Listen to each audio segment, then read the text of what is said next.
Hi, Tom. Good to see you. How are you doing? Good. How are you? Fine. Had a good time in Berlin. Welcome in the living room. Yeah. Thank you so much. These are our colors, no? It is the blue of EPP. Genau. With beautiful shoes as well, matching the. We need to give some sparkle to every day. I completely agree. I completely agree. So Hildegard, are you a morning person or a night owl? I'm definitely a night owl. I've become even more a night owl when I got my kids, but I've always been. I can work also at 10 o'clock, 11 o'clock in the night because then it's calmer and ideas are coming up. So it's not a problem for me to stay up late. What about you? I would say I used to be a night owl, but with very small children, I was forced to become a morning person, but I don't mind. I mind waking up, but when I'm awake and I'm next to my bed, I'm fine, and I put up a smile and start the day. Tom, there was recently a headline in the newspaper saying electric cars, then make the battery yourself. I recognize that one. I said it. I'm not sure whether they took mine or whether I said it afterwards. But it's true. I mean, if in Europe we want to continue down the energy transition and we want to have electric cars, you need to produce batteries in Europe as well. And we're far from that yet. Exactly. I think this catches a little bit the baseline we are working on because we look at value chains. And the batteries certainly, with regard to the move to the electric mobility, is certainly a big problem, but also the question what's inside the battery. If you look at the raw materials, so where's the lithium coming from, the cobalt and the nickel, and currently they come from Asia and they very often come through China. So we really have to tackle, as we said, the whole value chain. And we started that. Yeah. This mandate in the European Parliament, you as on critical raw materials, Madam CRM of the European Parliament. I mean, we did start we did start a strategy on making sure that Europe can provide those critical raw materials that we need also in battery ourselves, right?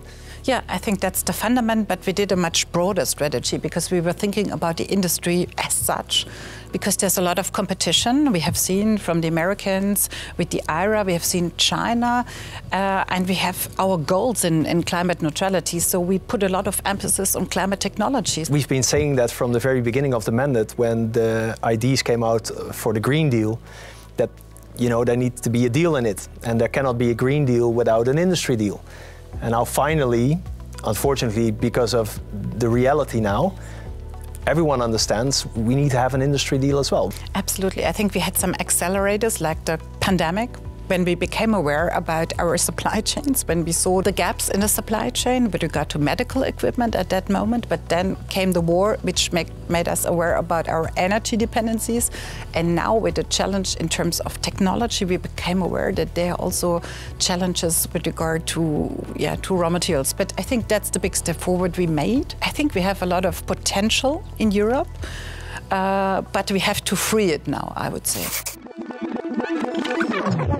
Tom, if you look into the future in the next 5 years, do you think we will manage to have enough raw materials for the products we are envisaging to produce in Europe?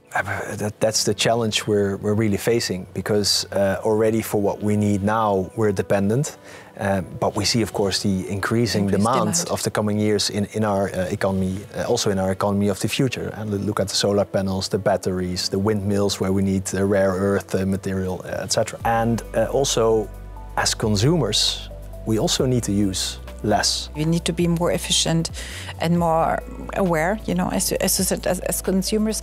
But I think what we also embarked successfully on is to find new reliable partners besides the ones we were dependent from now on. Which partners do you think we should focus on for the coming 5 years? I think we should have a much closer look at Africa, because there are many countries who want to prosper. And they have something to offer. They have resources which are not yet exploited, and they are looking to do it in a sustainable way, and they also want to sell it to Europe and not to China or other less reliable partners. But of course we should look into our partners we know for a long time, but we have also not yet fully exploited the potential, like Canada, like Australia, like Chile, South Africa, Indonesia. As Europe, we put money on the table, but we also bring our values and we bring a true partnership. And I think that's something we should incorporate in a true EU-Africa strategy for the coming years. One of the main topics, I think, for the years to come. Yeah, and we insist on standards. And this is also something very attractive and interesting for other countries, because they have bad experience with undercutting standards, because they want to develop, they want to have fair jobs, they want to have safe jobs. And this is, I think, what we can offer. And when it comes to critical raw materials, cooperation with African countries, in my view, also means not only partnerships in mining there, but also try to incentivize companies to do processing there as well, because that provides quality jobs as well. It provides a prosperous economy as well for them. So I really think it can be a win-win situation there. Okay, Tom, besides politics, what are you looking for in the next weeks and months? Well, obviously, the coming weeks and months is a lot of politics because of the campaign is there. But I'm very much looking forward afterwards to spend some more time with the kids and with my wife. I'm looking forward to that.